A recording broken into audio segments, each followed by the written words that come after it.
Hello, welcome back to my channel, and if you're new here, then hi. I'm making pumpkin. Um, I thought this trick would work. I've seen someone do it. I can't remember who it was, so if you do know who you were, or yeah, um, then please put your name in the comments, and I'll tag you in it somewhere. That you use one of these, stick your clay in it, and I wanted to make my pumpkins hollow, um, because I want to make a smashed pumpkin, from Charlie and the Chocolate Factory Willy Wonka thingy. I'm sorry, I'm waffling already. Um, so I wanted to make like sides of a pumpkin that I could put mashed together. Um, but I knew that putting it in here would be an absolute pain in the bum to get out. So someone did a trick where they put them in the freezer.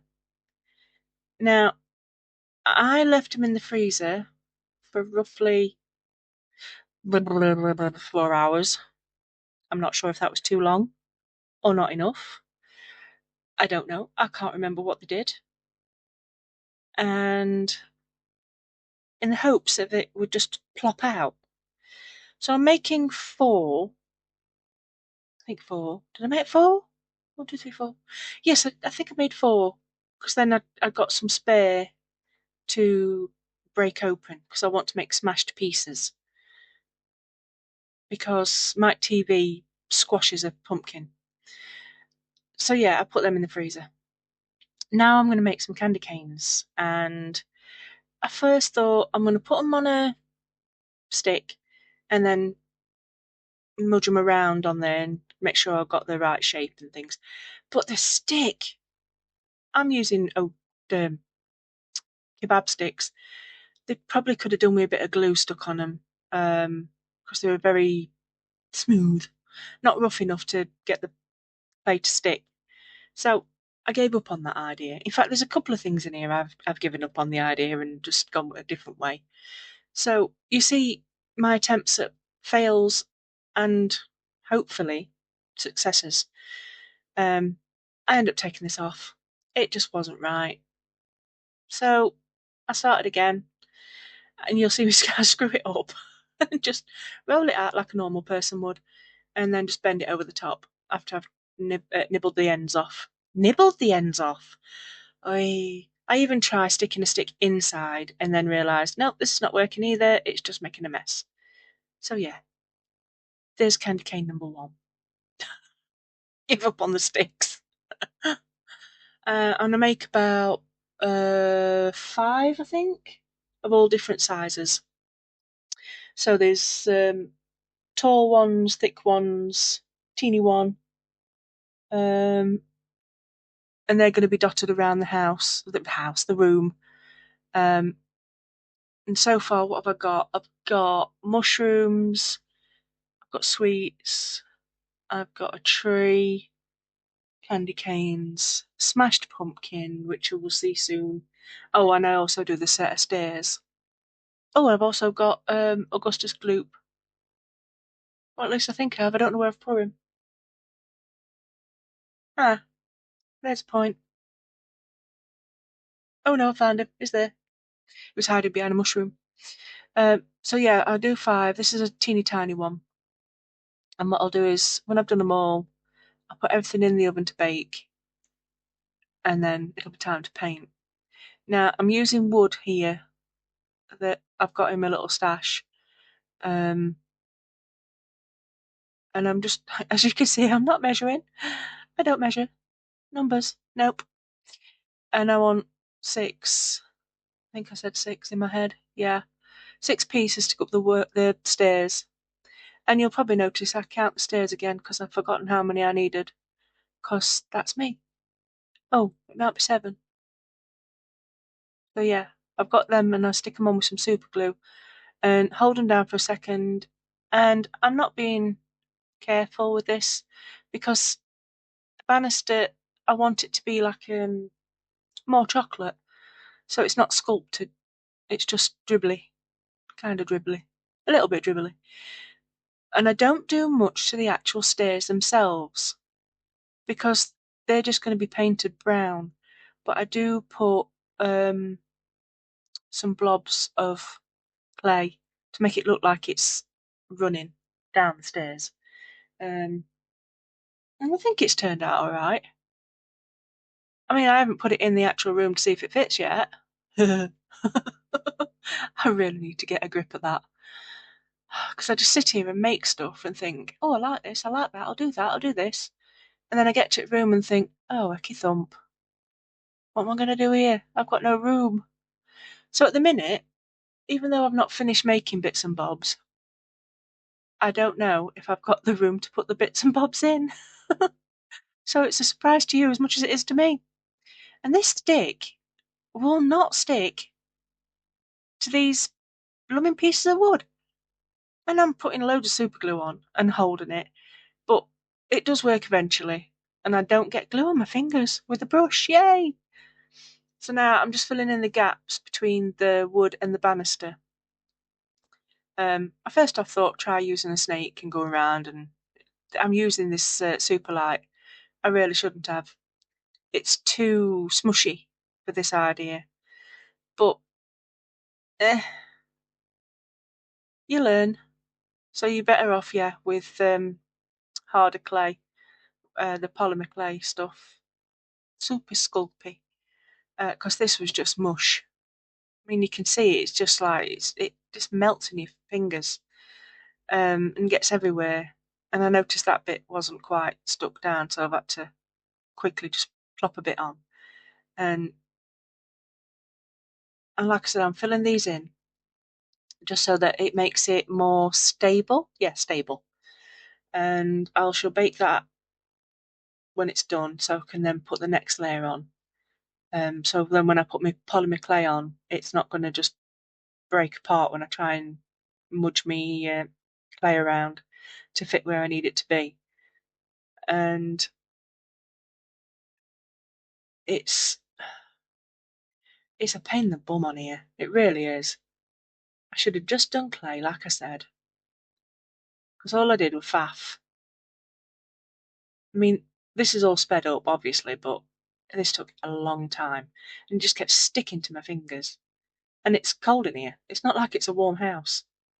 So yeah, this has now come out of the freezer and it's too soft. And it doesn't work. It does not pop out like I expected it to. I mean, it's not bad. I can salvage it with some of them, but no, because it's a plastic mould, it's just not very bendy, so you can't get to them.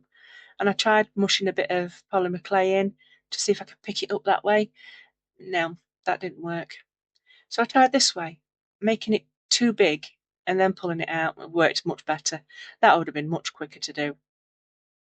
So yeah, at least this clay's not wasted. If it's not the right shape, then I can just mudge it again. And I'm just cutting around the edges just to get it neat. And I am going to bake these with the candy canes and the set of stairs for my first lot. And you'll also see me make a right mess with the pumpkin. Me and my bright ideas. Anyway, I'm going to leave you with this bit and I'll come back later.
you can see this will be my second fail. I decided to put some glue gun down after my other glue gun wouldn't work. I can't find my charge for that at all. And it has to be a charge, a cable that fits nothing else, of course. But hey ho, I had this one in the back of a drawer. I didn't like this one either because you never know when it's actually hot. You kind of have to guess.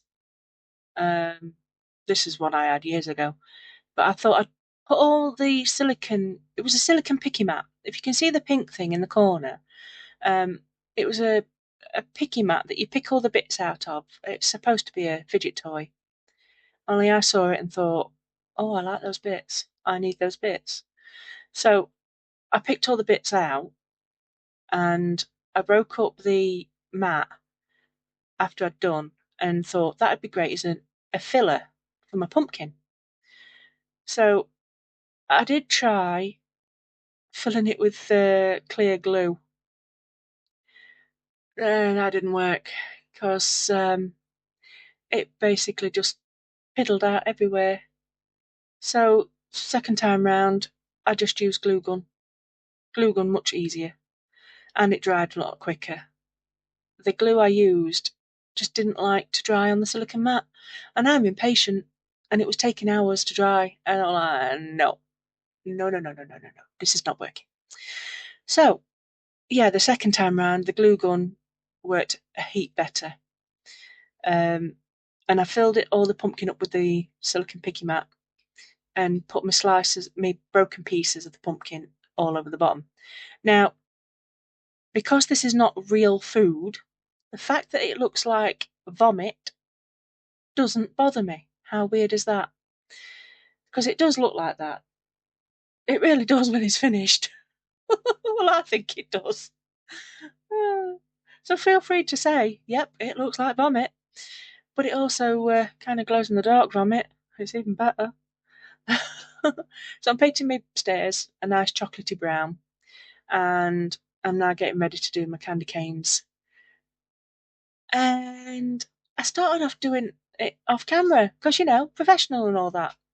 And I was going around like in a twisted pattern. And God and Bennett, that was doing my eyes in. And it was taking forever. And I thought, there's a not much simpler way of doing this than keep having to turn it round and round and round and then getting to the end and thinking, oh, where do I put my fingers? So yeah, this is the only one I paint that's twisted. And throw, of course, because it doesn't want to stay in my hand. So yeah, the others are done much more simple. Go round and round in circles. But yeah, this is my pumpkin, and I'm using orangey colours, and it does look quite gelatinous with the silicone underneath and the glue gun around. And I keep picking off strings of glue. That is awesome. I like doing that.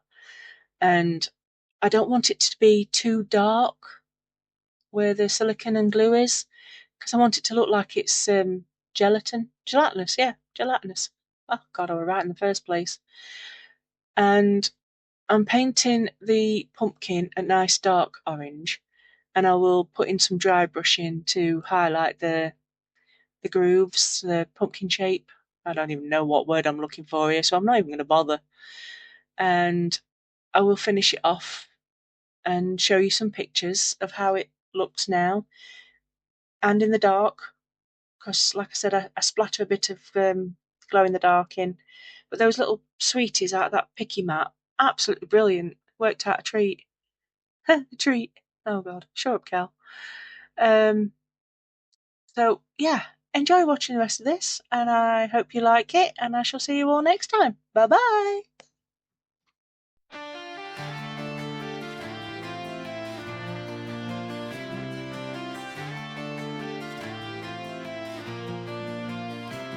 In a world of shadows, light does sing. Goth unicorn with a blackened wing. Happy she dances under moonlit nights, creating beauty, spurring on delight. Her hooves step softly to the softest bells, crafting wonders in her secret spells. From threads of silver and whispers bright, a tapestry woven in the dark of night. Her hooves tap softly to the softest bells, crafting wonders in her secret spells. From the threads of silver and whispers bright, a tapestry woven in the dark of night. Goth unicorn